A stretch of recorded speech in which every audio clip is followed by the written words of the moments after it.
Hello. तो आज हम करेंगे यूथ कंपटीशन टाइम्स के केमिस्ट्री के questions for GIC, LT grade, TGT, PGT, KVS, NVS. तो अभी एग्ज़ाम में बहुत कम टाइम बचा है और हम स्टार्ट करते हैं और कोशिश करेंगे कि ये सभी क्वेश्चंस हम कर लें। तो फर्स्ट क्वेश्चन है, which one of the following can not be explain by hyper conjugation. तो हाइपर कॉन्जुगेशन से इसमें से क्या चीज़ डिफाइन नहीं हो सकती है। तो सबसे पहले मैं थोड़ा हाइपर कॉन्जुगेशन के बारे में बता देती हूँ कि क्या होता है। हाइपर कॉन्जुगेशन के लिए यहाँ पे तुम्हारा एक अनसैचुरेटेड कार्बन होता है, उसके बराबर में एक कार्बन होता है जिस पे कुछ हाइड्रोजन हो सकते हैं जिनको हम अल्फा हाइड्रोजन बोलते हैं। और ये तुम्हारा sp2 हाइब्रिडाइज्ड कार्बन होता है। इसके पास mtp ऑर्बिटल्स होते हैं और ये सिग्मा इलेक्ट्रॉन्स यहाँ से माइग्रेट करते हैं इस mtp ऑर्बिटल्स के अंदर, जिसके थ्रू ये स्टेबिलिटी गेन करता है। तो हाइब्रिडाइजेशन की कंडीशन सिर्फ एक है, वो कंडीशन देखो क्या होगी इनमें से। यहाँ पे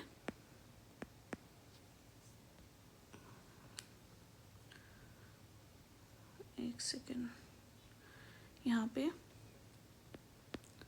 sp2 हाइब्रिडाइज्ड कार्बन देखो, उसके बराबर में अल्फा हाइड्रोजन देखो।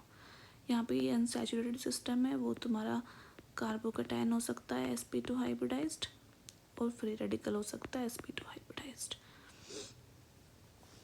तो stability of carbocation, yes stability of carbocation define हो जाएगी क्योंकि यहाँ पे कार्बोकैटायन रहेगा, यहाँ पे कुछ अल्फा हाइड्रोजन हो सकते हैं, ये sp2 हाइब्रिडाइज्ड होता है। एल्कीन हो जाएंगी, sp2 हाइब्रिडाइज सिस्टम के बराबर में एक कार्बन होता है जिसपे हाइड्रोजन्स होते हैं जिनको हम अल्फा हाइड्रोजन बोलते हैं, वो उसको स्टेबलाइज कर देता है। तो ये भी सही है, ये भी हो जाएगा explain. Stability of free radical भी sp2 हाइब्रिडाइज्ड होता है, इसकी ये भी स्टेबलाइज हो जाएगा। जो कार्बन आयन है, कार्बन आयन स्टेबलाइज नहीं होगा क्योंकि कार्बन आयन जो है वो sp3 हाइब्रिडाइज्ड होते हैं। तो इसके पास mtp ऑर्बिटल्स हैं ही नहीं, तो ये जो H के इलेक्ट्रॉन्स हैं ये माइग्रेट कहाँ करेंगे, ये कैसे एक्सेप्ट कर पाएगा इसको। तो इसलिए stability of carbon ion is the right answer. Which of the following is stabilised by hyper conjugation. वही कंडीशन है, देखो यहाँ पे एक sp2 हाइब्रिडाइज्ड कार्बन देखो, उसके बराबर में ऐसा कार्बन देखो जिसके ऊपर अल्फा हाइड्रोजन है। तो ये देखो यहाँ पे ये sp2 हाइब्रिडाइज्ड कार्बन तो है लेकिन बेंजीन रिंग है, ये कुछ ऐसे होता है। तो यहाँ पे हाइड्रोजन इस वाले कार्बन के पास में नहीं है, ये जो कार्बन है इसके पास अल्फा H नहीं है, तो ये भी नहीं है। ये कार्बन आयन है तो ये sp3 कार्बन है, ये भी नहीं होगा। ये देखो ये sp2 कार्बन भी है और इसके बराबर में इस कार्बन के पास अल्फा H है, तो this is the right answer. यहाँ पे sp2 कार्बन तो है लेकिन इस कार्बन के पास अल्फा हाइड्रोजन्स नहीं है, तो this is also the wrong answer. The most acidic compound among the following is. तो एसिडिटी चेक करने का सबसे पहले जो भी तुम्हें दिया हुआ है उसका कॉन्जुगेट एसिड बना लीजिए और कॉन्जुगेट बेस। जब ये एसिड टूटेगा तो H+ में टूटेगा और एक इसके एनायन में टूटेगा। तो अब यहाँ से इसको O- यहाँ से H हटा के कॉन्जुगेट बेस बना लीजिए इसका। ये चार्ज जितना ज़्यादा स्टेबलाइज होगा इस रिंग के अक्रॉस उतना ही एसिड स्ट्रॉन्ग होगा। इस चार्ज को स्टेबलाइज कराना है तुम्हें। ये चार्ज कैसे स्टेबलाइज होगा, जब ये रिंग पे माइग्रेट कर जाएगा या फिर इस रिंग पे ऐसे ग्रुप लगे होंगे जो इस चार्ज को अपनी ओर खींच लेंगे। जहाँ पे भी चार्ज एक्यूमुलेशन होगा, चार्ज जितना ज़्यादा होगा सिस्टम के ऊपर वो उतना ही अनस्टेबल होगा। चार्ज को डिस्पर्स करना होता है तो स्टेबिलिटी बढ़ती है। यहाँ पर देखिए OCH3 ग्रुप जो है उसके पास प्लस आर इफेक्ट है बट माइनस आई इफेक्ट है, तो प्लस आर से ये इस चार्ज के ऊपर इस चार्ज को और बढ़ा देगा। माइनस आई से खींचेगा भी लेकिन प्लस आर से बढ़ा रहा है। NO2 ग्रुप माइनस आर और माइनस आई है, तो ये इसकी जो चार्ज है इसको स्प्रेड कर देगा ऑल ओवर द रिंग और इसको स्टेबलाइज बनाएगा। CH3 अगेन प्लस आर और प्लस आई है, तो ये भी इसको स्टेबलाइज नहीं कर पाएगा, ये और इसके ऊपर चार्ज बढ़ा रहा है। Br minus I plus R, minus I से कम करेगा, खींचेगा इसको अपनी तरफ, लेकिन प्लस आर से बढ़ा भी रहा है। तो राइट आंसर इज बी, क्योंकि कॉन्जुगेट बेस जो है वो स्टेबलाइज कर रहा है ये NO2 ग्रुप। ये NO2 ग्रुप इसकी इलेक्ट्रॉन डेंसिटी को पूरे रिंग पर डिस्पर्स कर रहा है, अपनी तरफ खींच रहा है।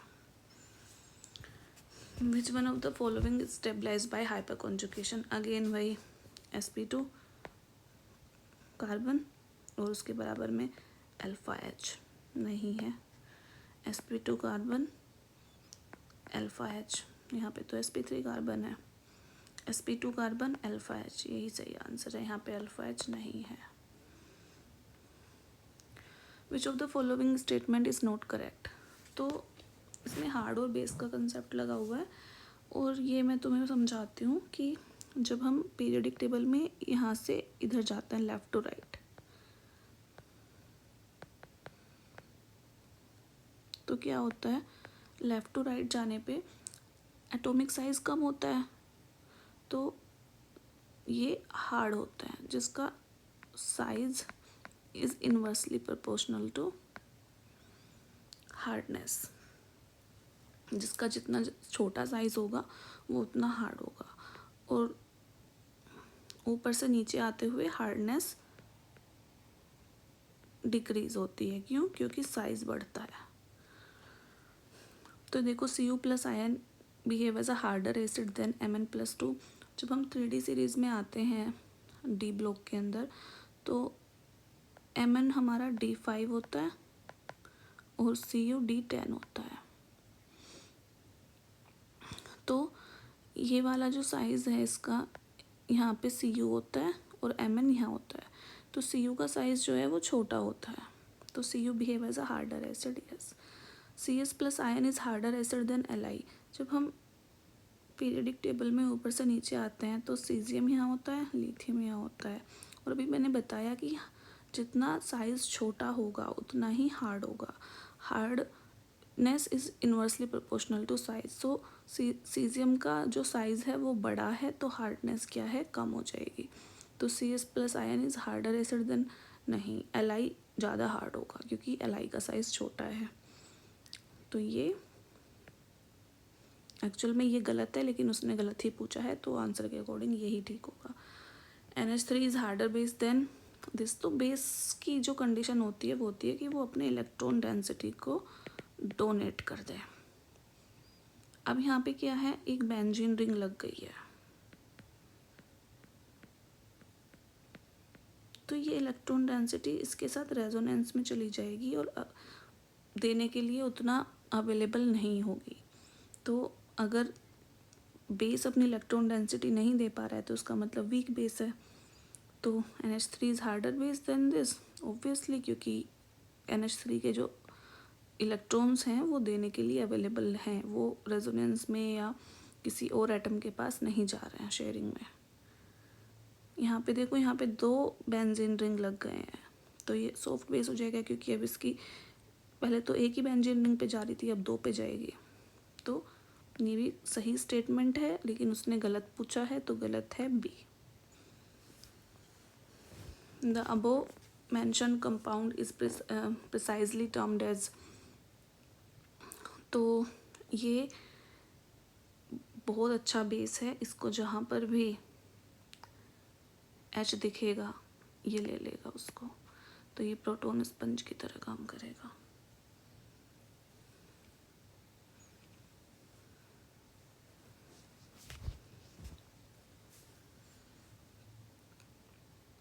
अब आते हैं hyper conjugation involves the overlap of atomic orbitals.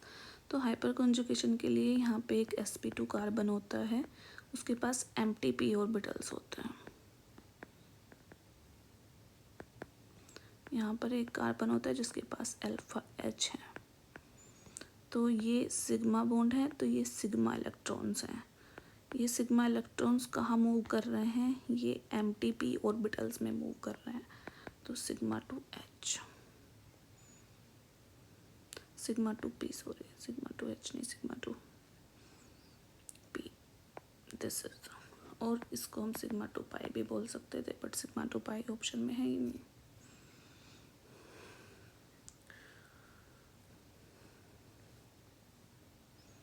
Which of the following carbocation is most stable?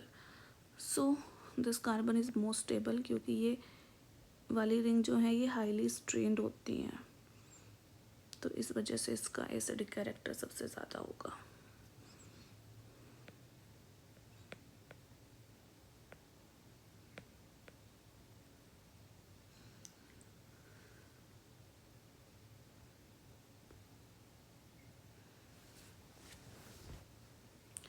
Next question, hyper conjugation phenomena is possible in which of the following.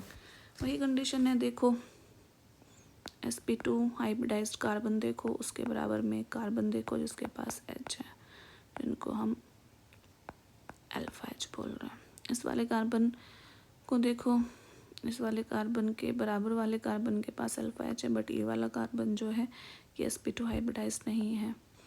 ये वाला कार्बन देखो sp2 हाइब्रिडाइज्ड नहीं है। ये वाला carbon देखो, ये वाला कार्बन sp2 हाइब्रिडाइज तो है, लेकिन और इसके बराबर में देखो अल्फा H है, तो हाँ यही होगा sp2 हाइब्रिडाइज्ड कार्बन और उसके बराबर में अल्फा H, और इधर भी है और उधर भी है, इसके पास 6 अल्फा हाइड्रोजन है, ये काफ़ी स्टेबल है। Among the pair of metallic oxide members which pair dissolve both in HCl and NaOH, तो HCl एक एसिड है, NaOH एक बेस है, तो हमें एक ऐसी मेटालिक ऑक्साइड का पेयर बताना है जो इन दोनों को अपने अंदर डिसॉल्व कर ले, एसिड को भी और बेस को भी। तो वो कौन सी ऑक्साइड होगी, वो होगी तुम्हारी एम्फोटेरिक ऑक्साइड। तो तुम्हें पता है कि जो फर्स्ट ग्रुप है अल्कली मेटल्स, उनकी ऑक्साइड्स जो हैं वो बेसिक होती हैं नेचर में, और सेम अल्कलाइन अर्थ मेटल्स की भी बेसिक होती हैं, और बेसिसिटी बढ़ती है नीचे आने पे। तो देखो Li2O बेसिक होगा नेचर के अंदर, Li2O भी बेसिक होगा। Alkali earth metals highly basic होते हैं, अल्कलाइन थोड़े कम होते हैं उनके रिस्पेक्ट में।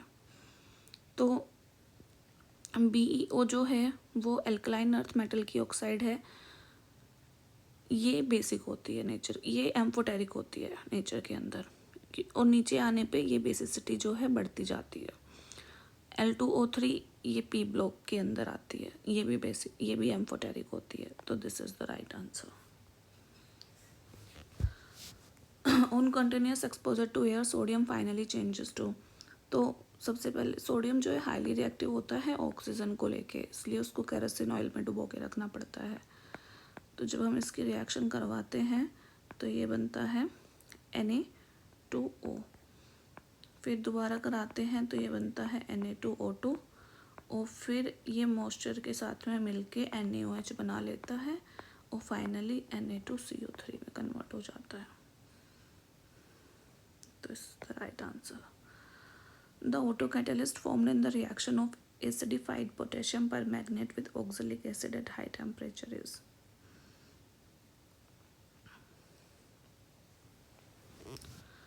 तो जब पोटेशियम परमैंगनेट के साथ में ऑक्सैलिक एसिड रिएक्ट करता है, कि MnO4 के साथ में ऑक्सैलिक एसिड रिएक्ट कर रहा है C2O4, तो ये बनाएगा, और H2SO4 है उसकी प्रेजेंस में, एसिड की प्रेजेंस में, तो ये K2SO4 और MnSO4 बनाता है, तो is the right answer. Which of the following will not give a carbocation as an intermediate. तो सबसे पहले हम देखते हैं इथेनॉल।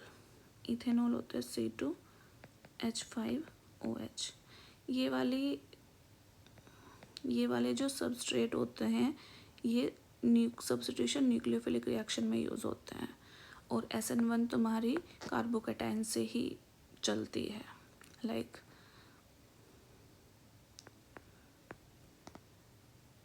CH2OH CH3, यहाँ से OH2 बाहर निकल जाएगा, ये कार्बोकैटायन बनेगा और यहाँ पे फिर न्यूक्लियोफाइल अटैक कर देगा, तो ये होगा। विनाइल क्लोराइड भी तुम्हारे कार्बोकैटायन बना सकते हैं, हालांकि वो स्टेबल नहीं होते हैं। विनाइल क्लोराइड की ये स्ट्रक्चर होती है। मिथाइल ब्रोमाइड, तो मिथाइल CH3Br, ये भी कार्बोकैटायन बना सकते हैं, वही कि सब्स्टिट्यूशन रिएक्शन के थ्रू यहाँ से ये निकल जाएगा, यहाँ पे कार्बोकैटायन आ जाएगा।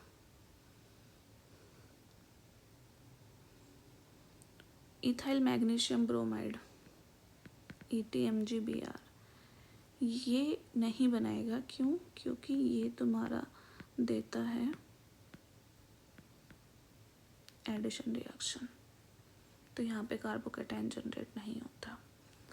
The most electropositive halogen is, तो हैलोजन्स जो हैं वो इलेक्ट्रोनेगेटिव होते हैं, क्यों? क्योंकि उन्हें एक ही इलेक्ट्रॉन चाहिए होता है अपना आउटर मोस्ट इलेक्ट्रॉन पूरा करने के लिए, तो वो खींच लेते हैं, इसलिए इलेक्ट्रोनेगेटिव होते हैं। बट ये इलेक्ट्रोनेगेटिविटी डिक्रीज होती है on moving down the group. Fluorine जो है वो हाईली इलेक्ट्रोनेगेटिव होता है, तो most is fluorine. Among the following the one which has maximum ionic character, तो आयनिक कैरेक्टर जो है वो फजान्स रूल से देख सकते हो तुम। फजान रूल जो है वो कोवेलेंट कैरेक्टर डिफाइन करने के लिए होता है। फजान्स रूल क्या कहता है? कैटायन का साइज तो होना चाहिए छोटा और एनायन का साइज होना चाहिए बड़ा, तो तुम्हारा जो कंपाउंड है वो अच्छे से पोलराइज हो जाएगा और स्टेबल बनेगा वो। तो जितना ज़्यादा कोवेलेंट कैरेक्टर होगा उतना ही कम आयनिक कैरेक्टर होगा। तो ये देखो कौन सा, एनायन तो सब में सेम है, तो कैटायन देखते हैं। कैटायन का साइज़ जिसमें सबसे छोटा होगा उसका कोवेलेंट कैरेक्टर उतना ज़्यादा होगा, तो Na सबसे छोटा है, इसका मतलब NaCl जो है वो सबसे ज़्यादा कोवेलेंट कैरेक्टर उसमें है। सबसे ज़्यादा कोवेलेंट कैरेक्टर उसमें है तो सबसे कम आयनिक होगा इसमें, इसलिए CHCl जो है सबसे ज़्यादा आयनिक होगा।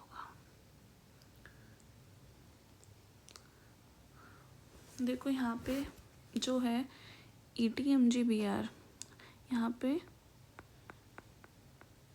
ये इसका प्रोटॉन उठा लेगा, यहाँ पे ये Mg पॉजिटिव हो जाएगा, Et नेगेटिव, और ये पॉजिटिव, ये कार्बन नेगेटिव, तो ये Et इससे H उठा के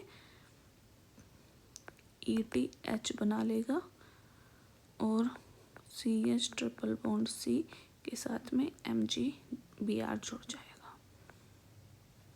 यहाँ पे एक हाइड्रोजन है, एक ये हाइड्रोजन है, तो दोनों साइड इसलिए जुड़ जाएगा, इसलिए B आंसर होगा।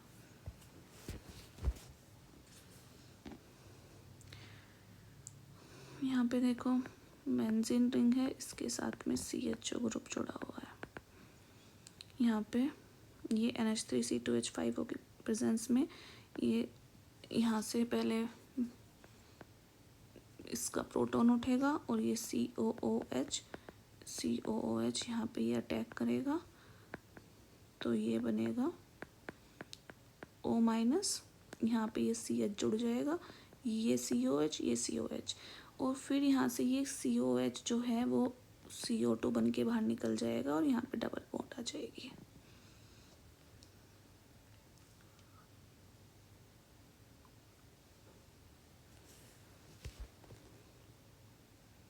तो इसका राइट आंसर होगा A।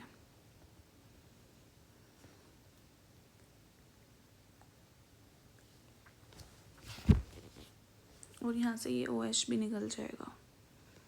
Iodoform reaction is a confirmatory test for compound.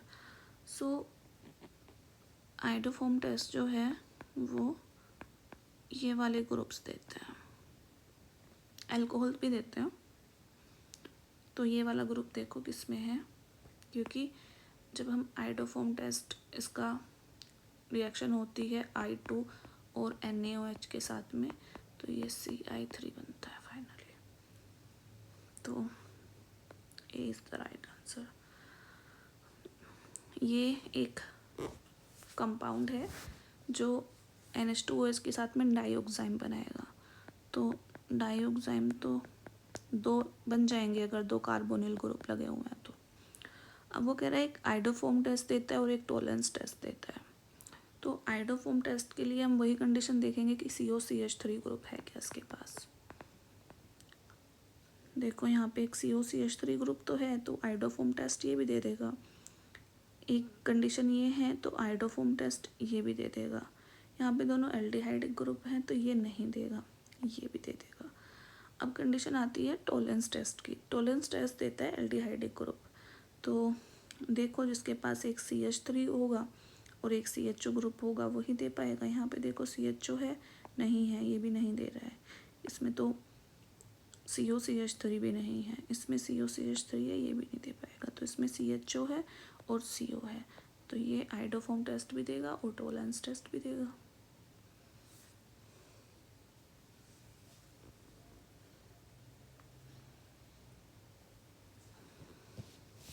Three four five tribromo aniline. तो this is the 3,4,5 tribromo aniline. जब इसकी रिएक्शन होती है, इसका डायोजेटाइजेशन होता है, तो यहाँ पे ये N2 ग्रुप लग जाता है. ये NH2 जो है ये N2 में चेंज हो जाता है और फिर एसिड की कंडीशन में ये N2 निकल जाता है. N2 बहुत अच्छा लिविंग ग्रुप होता है. When alumina is heated with carbon in nitrogen atmosphere, the product are. जब एल्यूमिनियम रिएक्ट करता है कार्बन के साथ में नाइट्रोजन की प्रेजेंस में, तो ALN और CO बनाता है. ये बहुत इंपॉर्टेंट रिएक्शन है, तो you have to memorise this.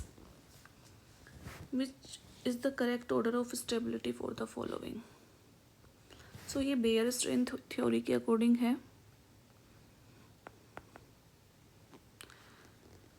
तो सबसे ज़्यादा 6 मेंबर्ड रिंग स्टेबल होगी, देन 5 मेंबर्ड, देन 4 मेंबर्ड, और यहाँ पे देन 3 लेकिन यहाँ पे 3 मेंबर्ड है, तो 3 मेंबर्ड में भी सबसे ज़्यादा ये वाली स्टेबल होगी, ये डबल बॉन्ड वाली लास्ट में आएगी.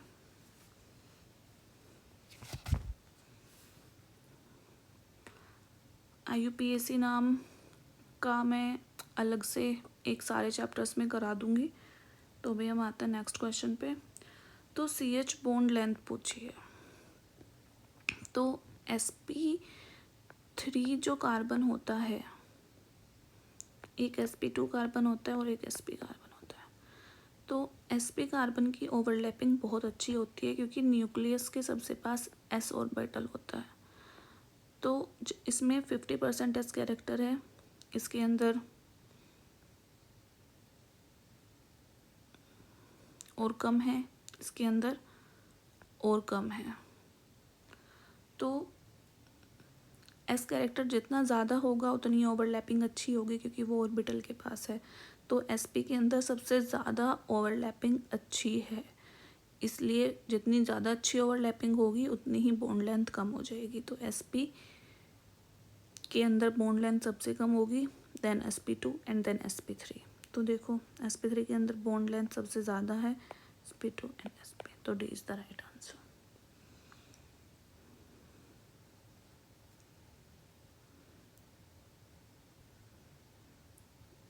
ये क्वेश्चन गलत है. Sorry. Salicylic acid react with acetic anhydride to form which of the following. तो सैलिसिलिक एसिड COOH और OH, ये रिएक्ट कर रहा है एसिटिक एनाइड्राइड के साथ में. यहाँ से O के लोन पेयर से CO पे अटैक करेंगे, ये बाहर चला जाएगा, तो यहाँ पे ये OCOCH3 जुड़ जाएगा, जिसको हम एस्पिरिन बोलते हैं।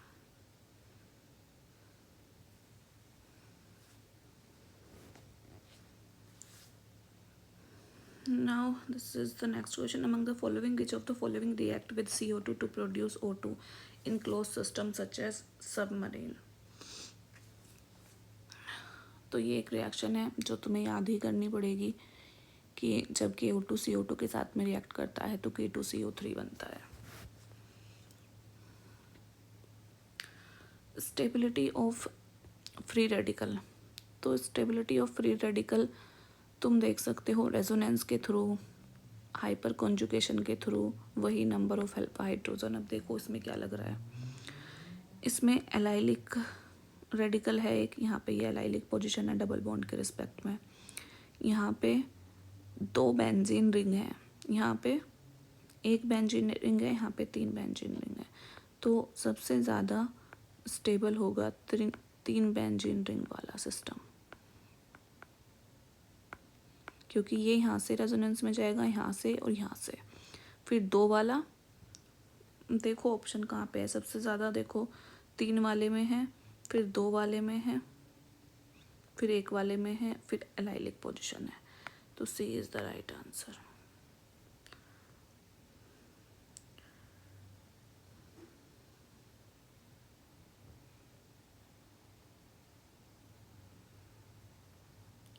तो अभी हम इतने ही क्वेश्चन रखते हैं, नेक्स्ट में मैं फिर से कराती हूँ। तो आपके जो भी डाउट्स हो मुझे कमेंट करना, एंड